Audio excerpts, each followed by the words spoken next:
want to bring in Jason Trennert. He's the chairman and CEO of Strategas Research Partners, a Baird company. We are now a week out, a little more than a week out. What are you doing ahead of this election? Well, I'm not doing much, I have to say, and I think a lot of companies aren't doing very much either, because obviously I think the range of outcomes on the two candidates is, in my opinion, is quite wide.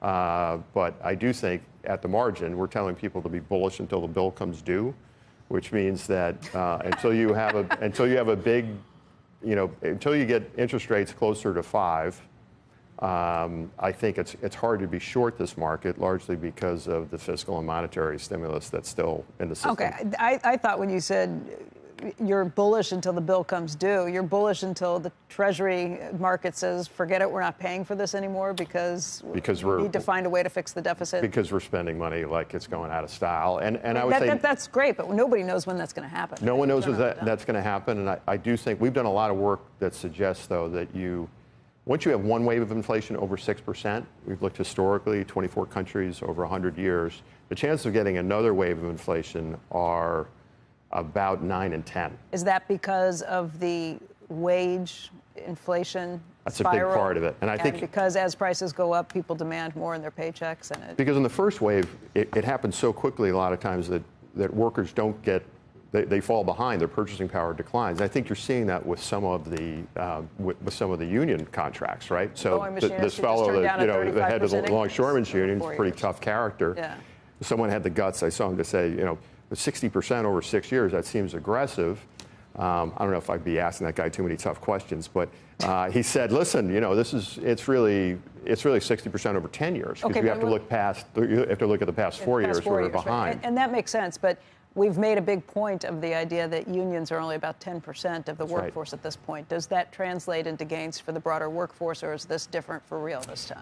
Listen, in the 70s, about 30% of the workforce was unionized, right? So it was much easier to have a wage price spiral than it is now. And now there are more public sector union members than there are private sector union members. So policemen, firemen, teachers, all that. By the same token, I think it does send a signal, right? It does send a signal to other workers at the margin, especially when you have the unemployment rate at this level, still have a fair amount of job openings. Those things do provide an important signal to the rest of the labor market, right? So it may not be as strong, but it. You said that you don't think you can short this market. My question is, post-election, could you see chaos on either side, by the way, depending on who wins? And what would that chaos look like, and what would that chaos mean?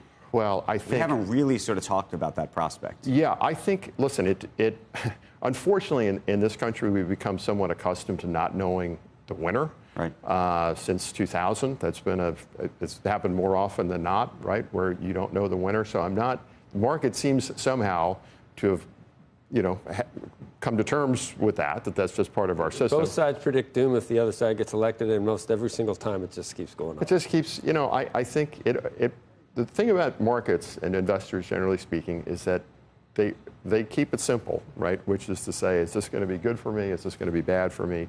I personally think if there were a blue wave, or if Kamala would win, that's my own, you may know, but it's my own personal opinion that would be a lot worse for the financial markets than if Donald Trump were to win, or there were a red on wave. the sidelines. So would you prefer, no matter what? Here's a question, though. Would you prefer, and maybe there's a personal question, or maybe this is an economic question. Would you prefer a red wave, or would you prefer? I think your preference is for Trump to win. It is. Yeah, but my question is, would you prefer, therefore, for the Senate and the House to go red, or no? Yes, I would. Yeah. For economic purposes, or for your own personal views? I think it's let's just say for economic purposes. I think there's other things going on for me personally in terms of what's happening in the country culturally and what's happening in this town that I feel very strongly about. Putting that aside, what I would tell my clients is that if you had a red wave, I think there are certain industries like financials which would do great. There's certain industries, let's say like energy stocks, which would probably do pretty poorly. Right. Mainly because you'd have more drilling. You'd have at the margin there would be a very big focus on drill baby drill. Might be good for LNG exporters or something like that. So there would be big winners and losers, but I think at the margin you might have a chance of fixing some of the things that are. So you're not a believer in divided government?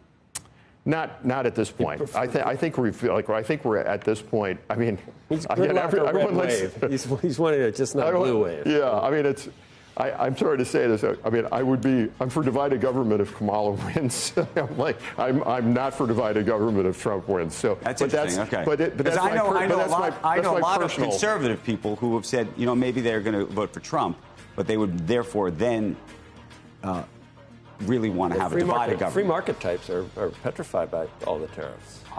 Listen, I think the tariffs. I've been involved in the with the campaign a little bit this year on the economic side, and I feel very strongly that President Trump used tariffs as a tool to get other things, and so I'm not as worried about it as other people are.